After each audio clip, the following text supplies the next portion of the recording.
British సామ్రాజ్యం ఎక్కడ ఉంది?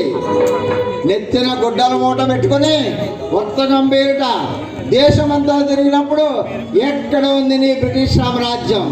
చూపించు రదర్ఫోర్డ్, ఎక్కడ ఉంది నీ బ్రిటిష్ సామ్రాజ్యం? అదేవిధంగా మా చంద్రగిరి రాజు వద్ద జోలె బట్టి తిరుపమెత్తినప్పుడు ఎక్కడ ఉంది నీ బ్రిటిష్ సామ్రాజ్యం? ఎక్కడా లేదు. ఈరోజు వచ్చి నాది భారతదేశం అంటున్నావు. ఎంత ధైర్యం నీకు, ఎంత కండకావరం! ఏమిటి, నేను నీ సైన్యంలో చేరాలా? అది కలలోని మాట రదర్ఫోర్డ్, కలలోని మాట. నేను స్వచ్ఛమైనటువంటి భారతీయుడను, స్వచ్ఛమైనటువంటి భారతీయ తత్వం కలిగినటువంటి పౌరుడను. అలాగే నా భరతమాత దాస్య శృంఖలాలను విడగొట్టడానికి మాత్రమే నేను కంకణం కట్టుకున్నాను. నేను దీనిని చివరి వరకు విడిచిపెట్టను. ఏమైనా సరే. ఏమంటున్నావు? నాకు నీ సైన్యంలో పదవినిస్తావా? మీ యొక్క సైన్యంలో ఒక చిన్న గొలుసులో లింకును కమ్మంటావా? ఇలాంటి ఆలోచనలు మాని నా దేశాన్ని, నా ప్రజల్ని ఎందుకు కష్టపెడుతున్నావు అనే రీతిలో ఇప్పుడు నేను నిన్ను అడుగుతున్నాను. మీ ఆజ్ఞలను ధిక్కరిస్తున్నాను. దమ్ముంటే కాసుకోండి. మీ బ్రిటిష్ రాణికి నేను వర్తమానం పంపిస్తున్నాను. రంపచోడవరం, అడ్డతీగల, రాజవమ్మంగి, చింతపల్లి, ఈ పోలీస్ స్టేషన్లు అన్నీ కూడా ఏకబిగిన ఒకేసారి మిరపకాయ టపాతో నేను కొల్లగొడతాను. ఏం చేసుకుంటావో చేసుకో, అంతేగాని నా భారతీయులను కష్టపెడితే మాత్రం నేను ఊరుకోను. ఏమంటావు? స్వరాజ్యం నీవిస్తావా? స్వరాజ్యం ఇచ్చేటువంటిది అది ఆయన భిక్షమా నువ్వు ఇవ్వడానికి?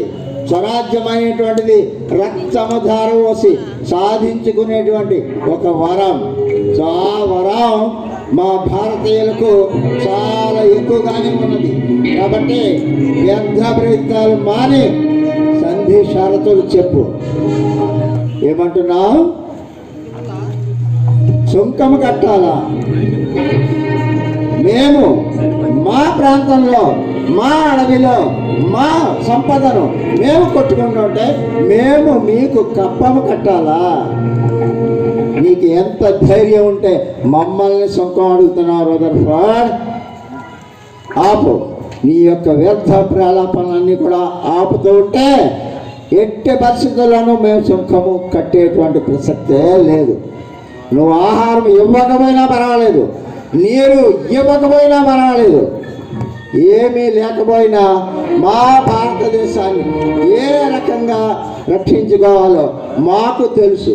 భరతమాత శృంఖలాలను దాస్యముక్తిని చేయడానికి ఇలాంటి సీతారామరాజులు ఒక్కరు కాదు, 100 మంది పుడతారు. అలా 100 మంది పుట్టిన సీతారామరాజులు వారి యొక్క శక్తిని నువ్వు తట్టుకోలేవు రదర్ఫోర్డ్. ఏమంటున్నావు? ఇన్ని బ్రిటిష్ సామ్రాజ్యంలో మా భారతీయ సైనికులు పనిచేస్తున్నారు. ఓ చేయని, వారు నా సోదరులే. వారు నన్ను ఏమీ చేయరు, ఏమీ చేయలేరు. ఎందుకంటే నేను ఎదురుగా నిలబడితే వారిలో ఉండేటువంటి ధైర్యం సగము చనిపోయి దేశభక్తి వైపు వెళ్ళిపోతుంది. అదే నా ప్రజల యొక్క మీద నాకున్నటువంటి నమ్మకం. రదర్ఫోర్డ్, ఆలోచించుకో. ఒక్క సీతారామరాజు నువ్వు నన్ను కాల్చలేవు కూడా. ఒక్క సీతారామరాజు చనిపోతే లక్షల కొద్ది కాదురా. ఇక్కడ కాల్చి చూపించు, ఇక్కడ కాల్చి చూపించు, ఇక్కడ కాల్చి చూపిస్తే అప్పుడు నీ సత్తా ఏంటో తెలుస్తుంది. వందే మాతరం, వందే మాతరం, వందే